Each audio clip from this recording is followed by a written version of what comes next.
పోరాడితే పోయేది ఏమీ లేదు, బానిస సంఖ్యలు తప్ప అనే నినాదంతో అదేవిధంగా ప్రభుత్వ రంగంలో ఉన్నటువంటి పరిపాలనల మనసులను మార్చేటువంటి విధంగా వారి దృష్టికి అనేకమైనటువంటి సమస్యలు తీసుకొస్తూ ఇంతకుముందు ఉన్నటువంటి డిపార్ట్మెంట్ వేరు,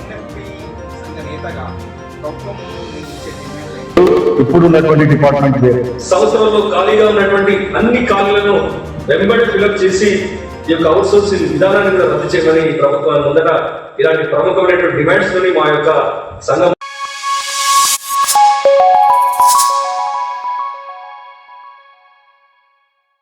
ముందుకు పోతుందని. పోరాడితే పోయేది ఏమీ లేదు, బానిస సంఖ్యలు తప్ప అనే నినాదంతో ముందుకు వెళ్తూ తపాలా ఉద్యోగుల హక్కుల సాధన కోసం నిరంతరం పోరాడుతున్న ఊకంటి మహేందర్ ఇప్పుడు మనతో ఉన్నారు. ఆయనతో చిట్ చాట్ చేద్దాం. నమస్తే సార్. తపాలా శాఖలో జరుగుతున్న సంస్కరణలు, అదే విధంగా తపాలా ఉద్యోగుల హక్కుల కోసం మీరు చేస్తున్న పోరాటం మీ సంఘం తరఫున కొంచెం మాకు వివరిస్తారా? నమస్తే అండి.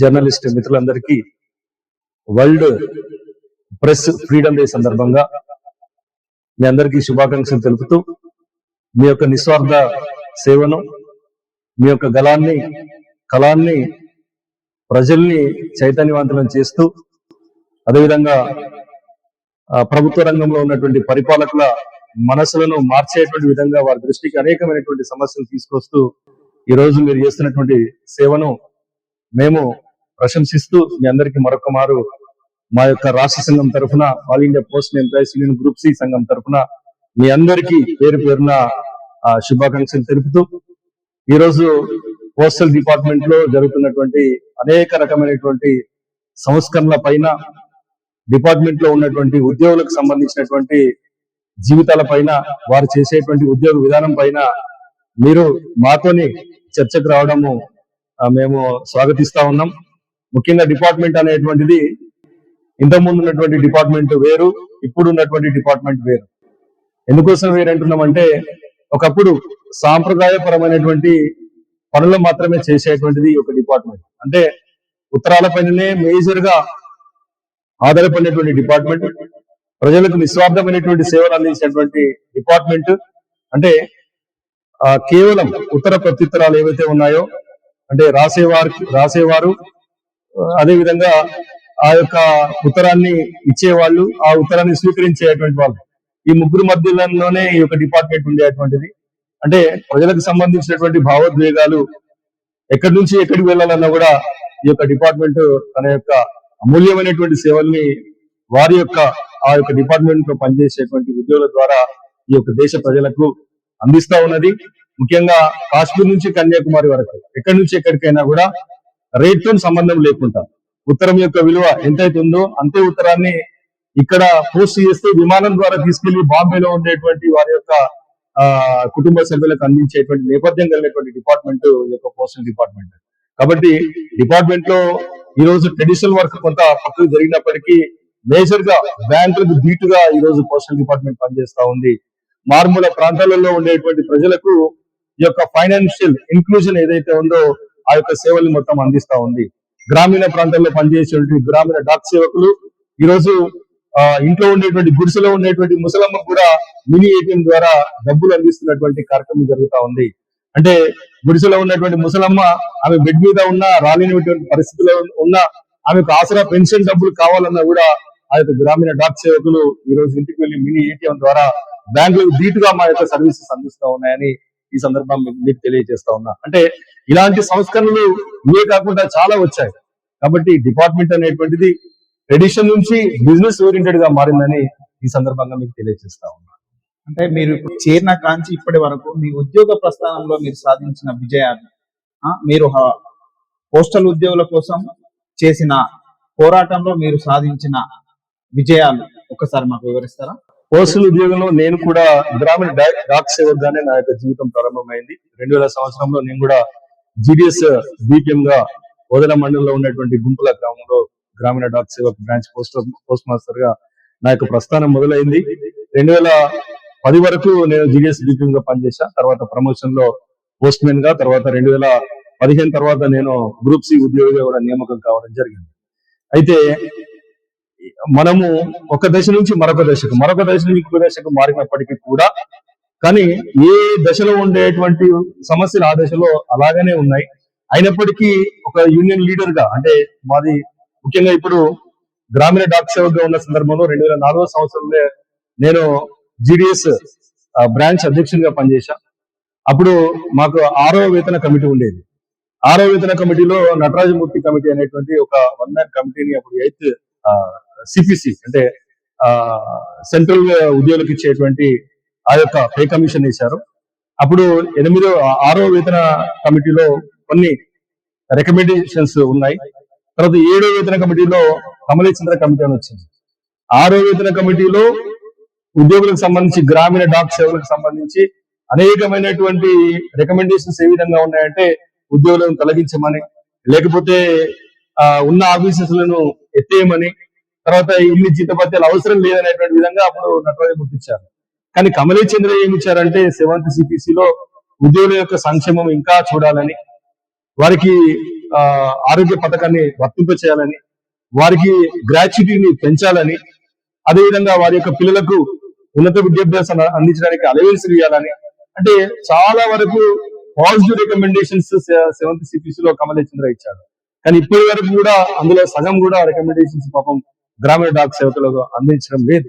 అదేవిధంగా గ్రూప్ సి ఉద్యోగులకు వచ్చినట్లయితే గ్రూప్ సి ఉద్యోగులకు ఉన్నటువంటి అనేక రకమైనటువంటి అలవెన్స్ ఎత్తేశారు. ఇంతకుముందు ఫెస్టివల్ అడ్వాన్స్ ఉండే, ఇప్పుడు ఫెస్టివల్ అడ్వాన్స్ లేదు. ఇంతకుముందు చాలా రకాల అడ్వాన్సెస్, ఇప్పుడు కంప్యూటర్ అడ్వాన్స్ లేకపోతే 2-వీలర్ అడ్వాన్స్ అట్లాంటివి ఉండేవి. అలాంటి అడ్వాన్సెస్ అన్ని కూడా తీసేశారు. తర్వాత ఈ రోజు ఉండేటువంటి గ్రూప్ సి ఉద్యోగులకు రావాల్సినటువంటి మినిమం వేజ్ కూడా అందడం లేదు. ఇందులో ప్రావీణ్యం కలిగినటువంటి అంటే స్కిల్డ్ ఎంప్లాయీస్ ఉన్నారు, అదేవిధంగా ఉన్నత విద్యను అభ్యసించినటువంటి వాళ్ళు ఉన్నారు. ఆ అలవెన్స్ కూడా దక్కాలి, ఆ అలవెన్స్ కూడా రావడం ఈ అంశాలపైన మీరు ఏమైనా పోరాటాలు ఇలాంటి అంశాలు ఎప్పటికప్పుడు మా యొక్క చార్ట్ ఆఫ్ డిమాండ్స్ పైన ఎప్పటికీ ఆ యొక్క ప్రభుత్వానికి కానివ్వండి, తపాలా శాఖకు కానివ్వండి, మా దగ్గర ఉండేటువంటి మేజర్ డిమాండ్స్ లో ఇవన్నీ భాగాలే. ఇవన్నీ ముందు ఉంచినప్పటికీ కూడా ప్రభుత్వం ఎక్కడ కూడా తనకు సంబంధించినటువంటి యాటిట్యూడ్ ను మా యొక్క కార్మికుల పైన, ఉద్యోగుల పైన కక్ష సాధింపుల పరంగానే అడిగిన వాళ్ళ పైన కక్ష సాధింపు చర్యలు చేపడుతున్నారు తప్ప ఉద్యోగుల సంక్షేమాన్ని చూసేటువంటి ప్రభుత్వాలు ఇక్కడ లేవు అనేటువంటిది ఇక్కడ సుస్పష్టంగా కనబడతా ఉన్నాం. ఎందుకోసం అంటే ఇప్పటికి దేశంలో ఉన్నటువంటి ప్రజలు 23 సార్లు సార్వత్రిక సమ్మెలు చేసింది. అంటే నిత్యావసర ధరలు పెరిగినందుకు సార్వత్రిక సమ్మెలు జరుగుతూ ఉన్నాయి. వాటికి ఎప్పటికప్పుడు మేము మద్దతును ఇస్తా ఉన్నాం. అదేవిధంగా మా యొక్క ఉద్యోగులు ఎవరైతే ఉన్నారో గ్రూప్ సి ఉద్యోగులు కానివ్వండి, గ్రూప్ డి ఉద్యోగులు కానివ్వండి, గ్రామీణ డాక్ సేవకులు కానివ్వండి, వాళ్ళకి సంబంధించినటువంటి అనేకమైనటువంటి సమస్యలలో కేవలం 10% కూడా ఇప్పటికీ మనము ప్రభుత్వం నుంచి మనం సాధించుకోలేకపోయినాం. ఎందుకోసం అంటే ప్రభుత్వానికి మెజారిటీ ఎక్కువగా ఉంది. ప్రభుత్వము ప్రజల పక్షాన గాని, ఉద్యోగుల పక్షాన గాని, కార్మికుల పక్షాన కానీ లేదు. కేవలం కార్పొరేట్ల వైపు చూస్తా ఉంది. దేశ సంపదను మొత్తం కూడా కార్పొరేట్ల వైపుకే అందించడానికి ప్రయత్నిస్తుంది తప్ప ఈ దేశాన్ని రక్షిస్తున్నటువంటి, ఈ దేశంలో ఉండేటువంటి పబ్లిక్ సెక్టర్ యూనిట్ లో పనిచేస్తున్నటువంటి ఈ ప్రభుత్వ ఉద్యోగుల సంక్షేమాన్ని చూడాల్సినటువంటి బాధ్యతను విస్మరిస్తుందా అని మేము అనుకుంటా ఉన్నాం. పోస్టల్ శాఖలో కొన్ని విభాగాలు ప్రైవేట్ పరం చేసేందుకు కేంద్ర ప్రభుత్వం కొన్ని కార్యాచరణ దిగింది. దీనిపైన మీరు మీ సంఘం తరఫున ఎలా పోరాడారు, దానికి సంబంధించిన రిజల్ట్ ఏ విధంగా ఉంది? ముఖ్యంగా డిపార్ట్మెంట్ అనేటువంటిది మొత్తంగా ఏకంగానే ఉండేది. కానీ కాంగ్రెస్ ప్రభుత్వంలో TSR సుబ్రహ్మణ్యం అనేటువంటి కమిటీని నియమించింది. ఆ కమిటీ ఏం చేసిందంటే ఈ డిపార్ట్మెంట్ లో 6 ముక్కలుగా చేయాలని ప్లాన్ చేసి ఒక రిపోర్ట్ ఇచ్చింది.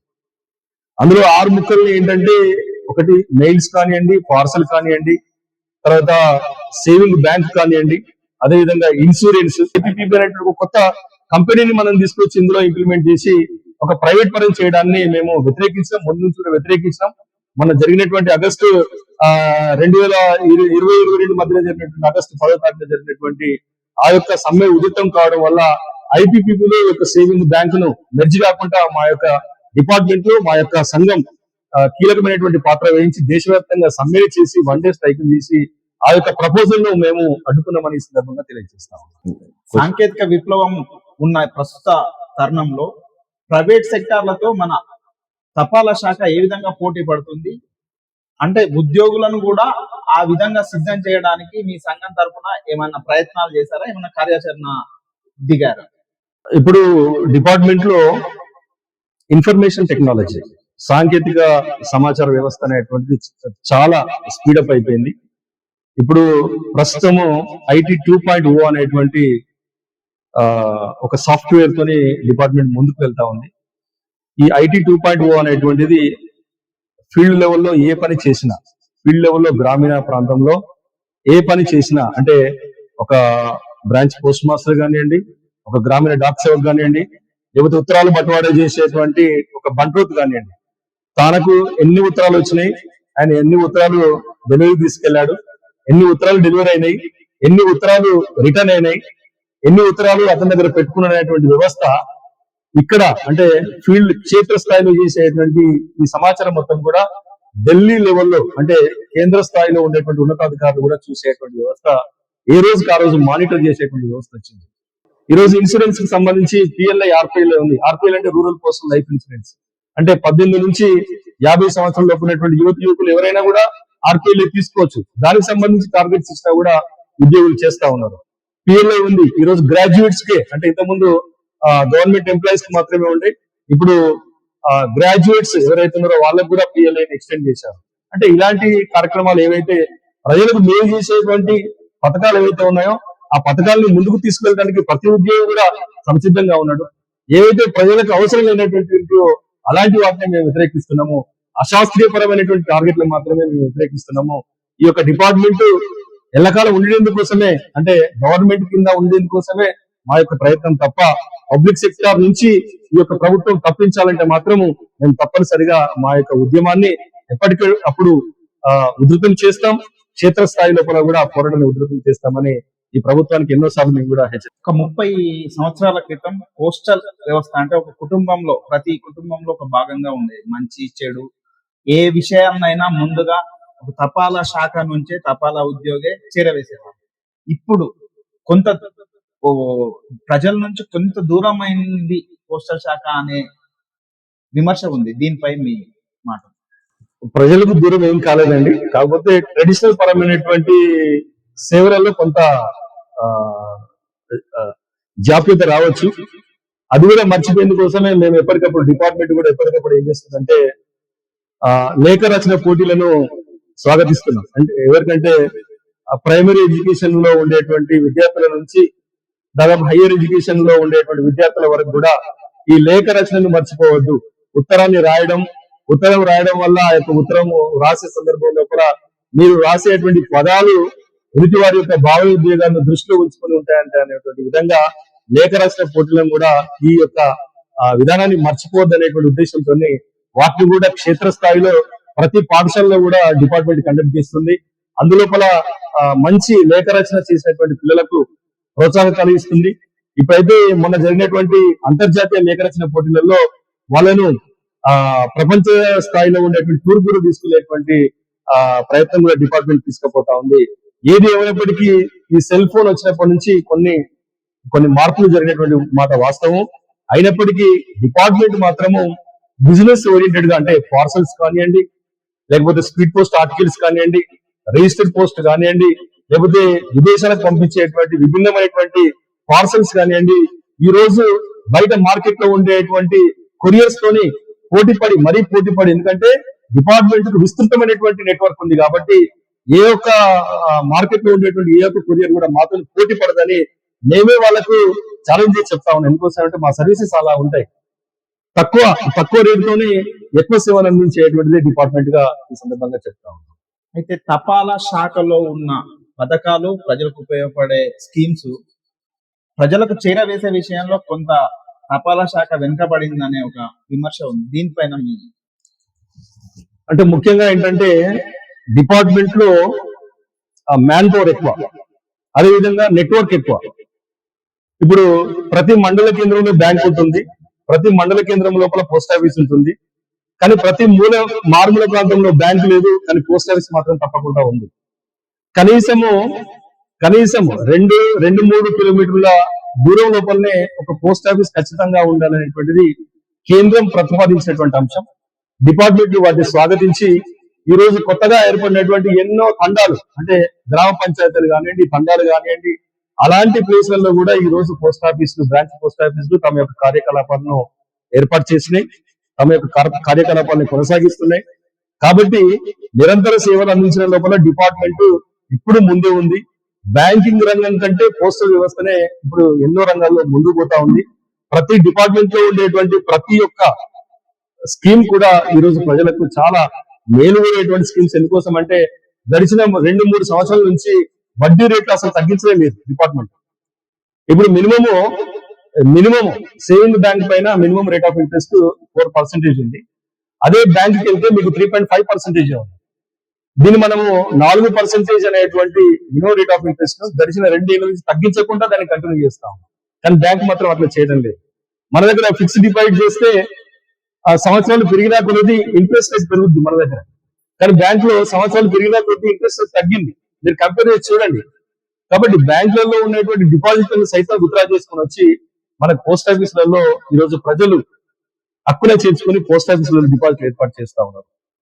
అదేవిధంగా ఇన్సూరెన్స్ ఏదైతే ఉందో బయట ఉన్నటువంటి ఎల్ఐసి కానివ్వండి, ఇతరత్ర ఇన్సూరెన్స్ కంపెనీలతో పాటు పోటీ పడి ఈరోజు పోస్ట్ ఆఫీస్ లో ఉన్నటువంటి ఇన్సూరెన్స్, పోస్టల్ లైఫ్ ఇన్సూరెన్స్ కానివ్వండి, రూరల్ పోస్టల్ లైఫ్ ఇన్సూరెన్స్ కానివ్వండి, యాక్సిడెంటల్ ఇన్సూరెన్సెస్ కానివ్వండి, ఈ రోజు పోస్ట్ ఆఫీస్ ద్వారా అందిస్తా ఉన్నాం. All India Postal Employees Group C Union సంఘం రాష్ట్ర అధ్యక్షుడిగా ఉన్న మీరు తపాలా ఉద్యోగుల హక్కుల కోసం ఎలాంటి పోరాటాలు చేశారు? మేము ఇప్పటి వరకు అంటే కేంద్ర సంఘం ఇచ్చినటువంటి పిలుపు మేరకు అనేక రకాలైనటువంటి సమ్మేళనం చేసినాం. అనేక రకాలుగా వన్ డే స్ట్రైక్లను, టోకెన్ స్ట్రైక్లను కూడా చేయడం జరిగింది. ఇటు రాష్ట్ర వ్యాప్తంగా, దేశవ్యాప్తంగా, బ్రాంచ్ లెవెల్లో, డివిజనల్ లెవెల్లో, ఫీల్డ్ లెవెల్లో అనేక రకమైనటువంటి పోరాట కార్యక్రమాలు ఇంతవరకు చేశాం. చేసినటువంటి ప్రతి కార్యక్రమం ద్వారా ఏదో ఒక సందేశాన్ని ఇటు డిపార్ట్మెంట్ కు, అటు ప్రభుత్వానికి మనం ఇవ్వడం జరిగింది. ముఖ్యంగా ఉద్యోగులకు సంబంధించినటువంటి అనేక రకాలైనటువంటి అపరిష్కృతమైనటువంటి సమస్యలు ఏవైతే ఉన్నాయో వాటి సాధనలో ఎప్పటికీ ముందున్నాం. ముఖ్యంగా మనం చూడాలంటే గ్రామీణ డాక్ సేవకులలో వాళ్ళకి ఇంతకుముందు రెగ్యులర్ ఉద్యోగులు అనుకున్నారు. వాళ్ళకి రాష్ట్ర ప్రభుత్వం ఏం చేసిందంటే తెల్లరేషన్ కార్డు తొలగిస్తే అప్పుడున్నటువంటి తెలంగాణ మొట్టమొదటిసారిగా పౌర సరఫరాల శాఖ మంత్రి అయినటువంటి ఈటెల రాజేందర్ గారిని మా యొక్క కాన్ఫరెన్స్ కు పిలిపించి, ఆ కాన్ఫరెన్స్ లో మరి ఉద్యోగులు ఇలాంటి సమస్యలు ఎదుర్కొంటున్నారు అన్నా, మరి వాళ్ళు రెగ్యులర్ ఉద్యోగులు కాదు, వాళ్ళంతా చేసేది 3 నుంచి 5 గంటల పని మాత్రమే, వాళ్ళ రెగ్యులర్ ఉద్యోగులుగా మరి రాష్ట్ర ప్రభుత్వం ట్రీట్ చేస్తా ఉంది. వారికి రాష్ట్ర ప్రభుత్వం ఇచ్చేటువంటి అనేక రకాలైనటువంటి సంక్షేమ పథకాలను తెల్లరేషన్ కార్డు లేదని చెప్పి వాళ్ళకి తీసేస్తున్నది. మరి వాళ్ళు రెగ్యులర్ ఉద్యోగులు కాదు, మరి మీరన్నా మరి వాళ్ళను రెగ్యులర్ ఉద్యోగులు కాదని ఒక ఆర్డర్ ఇష్యూ చేసి వాళ్ళకి తెల్లరేషన్ కార్డు ఇచ్చేటువంటి విధంగా, కంటిన్యూ చేసేటువంటి విధంగా మీరు ఆర్డర్ ఇవ్వమంటే, అదే రోజు అదే ప్రాంగణం లోపల, అదే మీటింగ్ లోపల ఈటెల గారు రాష్ట్ర వ్యాప్తంగా ఉన్నటువంటి అన్ని పౌర సరఫరా శాఖకు కానివ్వండి, రాష్ట్ర వ్యాప్తంగా ఉండేటువంటి అన్ని డిపార్ట్మెంట్స్ కూడా ఇమీడియట్ గా అక్కడి నుంచి అక్కడికే సందేశం, ఆర్డర్ లో రిలీజ్ చేశారు. ఆ యొక్క జీడీఎస్ ఉద్యోగులు రెగ్యులర్ ఉద్యోగులు కాదు, వారి యొక్క రేషన్ కార్డు, తెల్లరేషన్ కార్డు వాళ్ళకి తీసేయకండి, లేని వాళ్ళకి తెల్లరేషన్ కార్డు ఇవ్వండి, వాళ్ళకి వచ్చేటువంటి సంక్షేమ పథకాలను రాష్ట్ర ప్రభుత్వం తరఫున ఖచ్చితంగా అందించాలని అక్కడికక్కడనే వాళ్ళు ఆర్డర్ పాస్ చేయడం జరిగింది. తద్వారా మా యొక్క యూనియన్ ద్వారా ఆ యొక్క ఉద్యోగులకు ఎన్నో రకాలుగా మేము మనకు అనేక రకాలైనటువంటి సమస్యలపైన మనం పోరాటం చేస్తా ఉన్నాం. అదే కాకుండా గ్రూప్స్ ఉద్యోగులకు సంబంధించి ఈ రోజు వాళ్ళకి రావాల్సినటువంటి మెడికల్ రీఎంబర్స్మెంట్ బిల్స్ కానివ్వండి, లేదంటే వాళ్ళకి కావాల్సినటువంటి డీకోఆర్గనైజేషన్ ఇష్యూ కానివ్వండి, వాటిని డివిజన్ స్థాయిలో లేకపోతే ఇక్కడ కాకపోతే రాష్ట్ర స్థాయిలో టేకప్ చేసి అందరికీ డీకోఆర్గనైజ్ చేసి వాళ్ళకి మంచి అకామిడేషన్ ఉండేటువంటి విధంగా కూడా వాటికి అనేక రకాలుగా ఈ యొక్క సమస్యల పరిష్కారం లోపల యూనియన్ ముందుందని, అదేవిధంగా కేంద్ర ఆరోగ్య పథకం ఏదైతే ఉందో పనిచేసేటువంటి అందరు ఉద్యోగులకు, అదేవిధంగా పెన్షనర్లు, ఇప్పుడు దేశవ్యాప్తంగా 69 లక్షల మంది పెన్షనర్లు ఉన్నారు, 45 లక్షల మంది ఈ యొక్క ప్రస్తుతం సర్వింగ్ ఎంప్లాయీస్ ఉన్నారు. వాళ్ళందరూ కూడా కేంద్ర ప్రభుత్వ పథకం ఏదైతే ఉందో సిజిహెచ్ఎస్ డిస్పెన్సరీస్ ఏవైతే ఉన్నాయో, ఈ రోజు ఇక్కడ నుంచి హైదరాబాద్ పోవాలంటే దాదాపు 4 గంటల ప్రయాణం చేయాలి, దాదాపు 200 కిలోమీటర్ల దూరం ప్రయాణం చేయాలి. కాబట్టి అందుబాటులో ఉండేటువంటి వరంగల్ కానివ్వండి, కరీంనగర్ కానివ్వండి, నిజామాబాద్ కానివ్వండి, లేకపోతే ఖమ్మం కానివ్వండి, ఇలాంటి దగ్గరగా ఉండేటువంటి ప్లేస్లలో కనీసం 1 అవర్ జర్నీ లోపలే ఆ డిస్పెన్సరీకి చేరుకునేటువంటి విధంగా ఈ యొక్క కేంద్ర ప్రభుత్వం ముందుకు రావాలి. ఇలాంటి ముఖ్యమైనటువంటి పట్టణాలలో సిజిహెచ్ఎస్ కేంద్రాలను ఏర్పాటు చేయాలని కూడా మేము పోరాటం చేసినాం. ఆ యొక్క పోరాట ఫలితంగానే ఈ రోజు వరంగల్లో సిజిహెచ్ఎస్ ఏర్పాటు కాబోతా ఉంది. రాబోయే 2-3 నెలల్లో ఆకాశవాణి కేంద్రం లోపల కూడా ఇప్పుడు సిజిహెచ్ కేంద్రాన్ని ఇప్పుడు ఏర్పాటు చేయబోతా ఉన్నారు. ఇది మా యొక్క యూనియన్ సాధించినటువంటి మేము ముఖ్య పాత్ర పోషించినటువంటి విధం అనేటువంటి విషయాన్ని కూడా ఈ సందర్భంగా నేను ఉద్యోగులకు మీ తరఫున తెలియపరుస్తా ఉన్నాను. థ్యాంక్ యూ మహేందర్ గారు. తపాలా ఉద్యోగుల హక్కుల సాధన కోసమే కాకుండా తపాలా శాఖలో వస్తున్న మార్పులను కూడా ప్రజల ముందుకు ఉంచేందుకు నిరంతరం విధి నిర్వహణలో ముందుకు సాగుతామని ఈ సందర్భంగా ఊకంటి మహేందర్ గారు మనతో చెప్తున్నారు. ఎన్ఎఫ్పి సంఘ నేతగా ప్రభుత్వం ముందు మీరు ఉంచే డిమాండ్లు ఏంటి? చూడండి, ముఖ్యంగా ఈరోజు ప్రభుత్వం ముందు కేంద్ర ప్రభుత్వ ఉద్యోగుల సంఘం నేతగా, అదేవిధంగా All India Postal Employees Group C సంఘం రాష్ట్ర అధ్యక్షునిగా మా యొక్క సంఘం ముఖ్యంగా ఈ ప్రభుత్వం ముందు చాలా రకాలుగా ముందుంచి పోరాటం చేస్తూ ఉంది. అందులో ముఖ్యంగా మేము ఇప్పటికి కూడా కోరుతున్న ఏంటంటే 7వ వేతన కమిటీలో మాకు అన్యాయం జరిగింది. కనీసం 8వ వేతన సంఘాన్ని ఏర్పాటు చేసిండు.